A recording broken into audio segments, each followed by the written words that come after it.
Ini penjahat paling sial yang pernah kulihat. Tadi baru saja merampok 5 juta dari bank. Dan sudah diambil oleh pria yang lewat di jalan. Tidak mudah menemukan rumahnya. Ternyata suami istri yang tamak ini. Satu hari mendapatkan uang, sudah menghabiskan 10 juta lebih. Penjahat membawa kedua orang ini ke suatu supermarket. Dia memberikan pria itu pistol. Dan memaksa mereka merebut kembali uang yang sudah mereka habiskan. Pria itu masuk ke dalam toko. Meski tidak ada pengalaman, tapi perampokan pertama kalinya termasuk mulus. Kembali ke dalam mobil. Dia menghela nafas. Tidak percaya dengan dirinya sudah melakukan perampokan.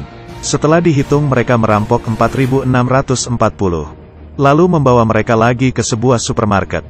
Kali ini, penjahat menyuruh perempuan yang pergi merampok. Dia memutari dulu toko itu. Lalu terpikir dengan film yang dia tonton. Lalu langsung menerjang ke kasir. Sebaliknya, wanita lebih tenang jauh. Setelah merampok, dia menyuruh pekerja itu tengkurap di lantai agar tidak melapor ke polisi. Sebelum pergi pun masih mengambil sebungkus makanan. Lalu kembali ke mobil. Perempuan itu tidak takut, malah tertawa. Dia dengan bangga berkata, dia sudah merampok 5.250. Lebih banyak dari suami. Saat itu dia masih tidak menyadari. Pertanyaannya yang sangat serius. Dalam satu hari, hasil rampokan mereka 10.000 lebih. Penjahat menyuruh mereka menyalakan TV. Berita sedang menyiarkan kasus perampokan hari ini. Dan salah satu pemilik toko mengatakan dirinya sudah dirampok puluhan ribu. Ternyata orang-orang ini ingin berbohong. Dan polisi sudah memunculkan muka mereka bertiga. Mulai mencari mereka. Sang suami sangat ketakutan. Di tengah malam, dia pelan-pelan membangunkan istrinya untuk kabur. Siapa sangka penjahat dari awal sudah duluan menunggu di sana. Keesokan harinya, mereka melanjutkan perampokan di supermarket. Suami istri ini sudah mulai terbiasa. Sekarang suami sudah bisa dengan tenang masuk ke supermarket dan menyuruh pemilik toko memasukkan uang ke dalam kantong. Proses perampokan itu hanya perlu 1 menit. Kembali ke mobil, suami mengarahkan pistol.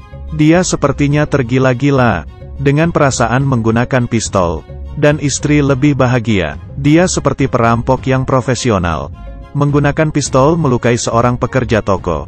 Melihat adegan ini, suami pun kaget. Di malam hari 3 orang ini menghitungi uangnya. Masih kurang 50.000. Menyalakan TV, polisi telah menentukan kasus perampokan beberapa hari ini dilakukan oleh orang yang sama. Jika ditangkap akan dipenjara minimal 20 tahun. Sang suami akhirnya tidak tahan lagi.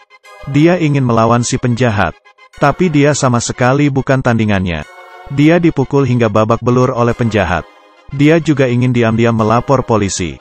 Tapi penjahat sudah tahu idenya dari awal. Lalu mengikat mereka, sehingga tidak bisa kabur. Bila memberontak akan dipukul lagi. Melihat suaminya yang begitu sengsara, sang istri mulai berdandan. Menjadi wanita yang cantik di tengah malam. Lalu pelan-pelan berlutut di depan si penjahat. Di bawah musik dan suasana. Penjahat juga tidak bisa menahannya. Lalu mendekatkan mukanya. Di saat mereka hampir bersentuhan, penjahat itu langsung berdiri.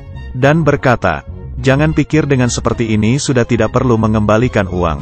Aku tidak akan membiarkanmu berhasil. $5.988 $3.2 sen. Seperser uang pun itu tidak sedikit. Esok paginya, Ajie berjalan keluar dengan muka bengkaknya. Diam-diam memutuskan sesuatu. Penjahat mengatakan supermarket yang di sekitar sudah hampir semuanya dirampok. Hanya bisa pergi yang lebih jauh. Ajie berkata, kita langsung merampok bank saja. Sudah merampok 10 supermarket pun masih tidak bisa mengembalikanmu uang. Tapi merampok bank dilakukan sendiri itu tidak bisa berhasil. Perampok hanya bisa menggunakan topeng. Lalu masuk ke bank bersama Ajie. Setelah mengendalikan situasi, mereka memasukkan uang ke kantong hingga penuh. Lalu di perjalanan mereka kabur. Penjahat itu sangat senang. Siapa sangka uang yang baru dirampok oleh Ajie dilempar keluar dari jendela mobil. Lalu mengeluarkan $5.988 $3.2 sen. Memberikannya ke penjahat. Saat itu dia mengeluarkan pistol dan menodongnya ke leher penjahat. Tapi ekspresi penjahat itu tidak berubah. Karena di dalam pistol itu tidak ada peluru. Ajie pelan-pelan melepaskan tangan kirinya. Ternyata di saat merampok bank tadi, dia sudah mengambil pelurunya penjaga bank. Kedua orang ini langsung berkelahi, dan terdengar bunyi tembakan. Mobil pun berhenti. Mayat penjahat diletakkan di bagasi. Saat ini, pasangan itu tampak tenang. Mereka tidak seperti dulu, orang yang benar-benar baik. Mereka menjual mobil itu, dan menghancurkannya hingga mayat penjahat itu hancur. Terakhir hasil uang yang mereka rampok, mereka kembalikan ke supermarket dan bank. Dan hanya tersisa 4 juta lebih. Dan kembali ke kehidupan yang biasa. Tapi selanjutnya, mereka akan selalu hidup di dalam ketakutan. Dan penjahat itu sangat tamak.